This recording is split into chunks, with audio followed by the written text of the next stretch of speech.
Lions fans, hey man, I'm trying to figure out when did Jared Goff not become elite, bro? When did he stop being elite? The Lions just swindled the Rams, bro. They got a franchise quarterback, 2 first-round picks, and a 3rd-round pick for a 33-year-old quarterback.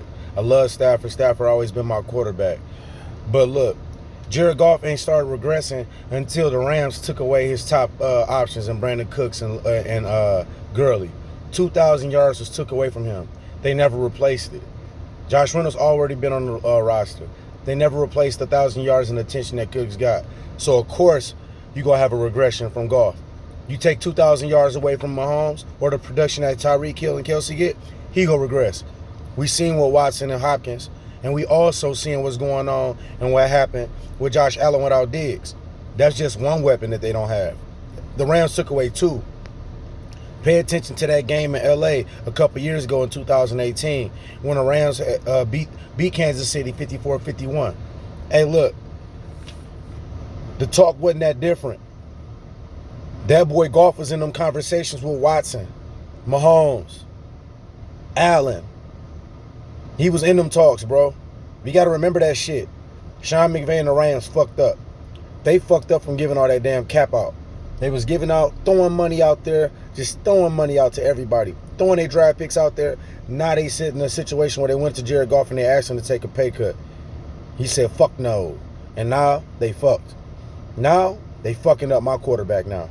Now they trade for Stafford where they could have let him go anywhere else. Bamboozle him, brainwash his ass to come to L.A. And now they don't have draft picks or cap space to get better. And Sean McVay wanted him to revive the offense back to where it was in 2018. That's impossible. Because you still haven't replaced Gurley and Cook's production. And let alone their production, the attention that they garnered on the field. So now Stafford got to go to a harder division in the NFC West and revive an offense that don't have that productivity. As soon as he don't do it, they going to say he is what we thought he was, which is unfair. Stafford, Brody, they fucking you, my dog. The best thing for you to hope for is that broken thumb that Goff had, it ain't healed and he don't pass that physical. Lions fans, you got to be happy as shit. You got a 2-time Pro Bowl, 26-year-old quarterback that's been to the Super Bowl.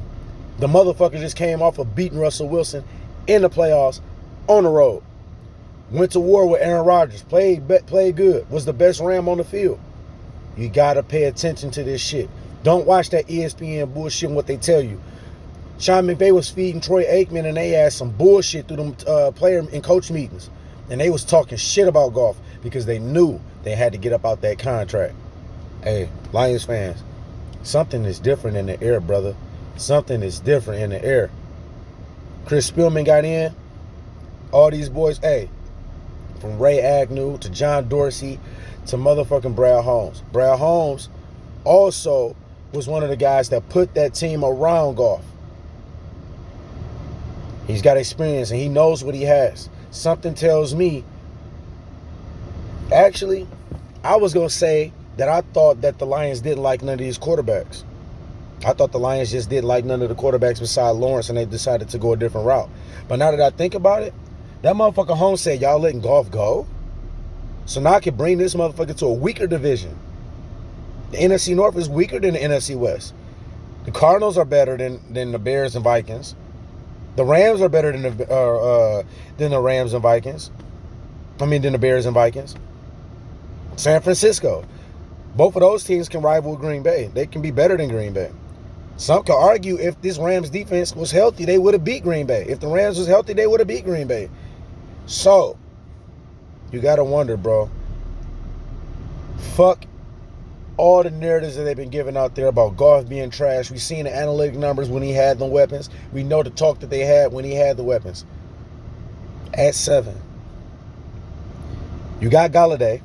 He said on Good Morning Football he wanted to come back. You got Galladay. You got Swift. And you got Hawkinson. All 3 of those players are upgrades. Upgrades to what Jared Goff had at that position. Cooper Kupp ain't better than Galladay. Robert Woods ain't better than Galladay. Good players, but they're not number 1 receivers and better than Galladay. Cam Akers did not produce Swift, and I don't think he's better than Swift. I think Swift is electric. So you got 3 players 3 young good players. 2 of them entering their primes, and Galladay and Hawkinson. That's what Goff is walking into. Don't let the Lions draft Devontae Smith. Don't let Jamar Chase fall down to the Lions. Don't let Jalen Waddle fall to the Lions. Don't let the Lions do their homework because they got Brad Holmes, who's a scouting director, who knows the draft. Don't let that motherfucker get a Micah Parsons in the first round and turn around second round and get a Rondale Moore. This dog is out here. Jalen Darden. There's the dogs out here. Elijah Moore. There's some dogs out here in the second round to add to this team. There's some dogs. Don't let them just get some nuts and go out there and throw some money at Curtis Samuel to join the squad too. Jared Goff with weapons is elite. Now he going to a weaker division and he about to tear that shit up. Lions, let's go.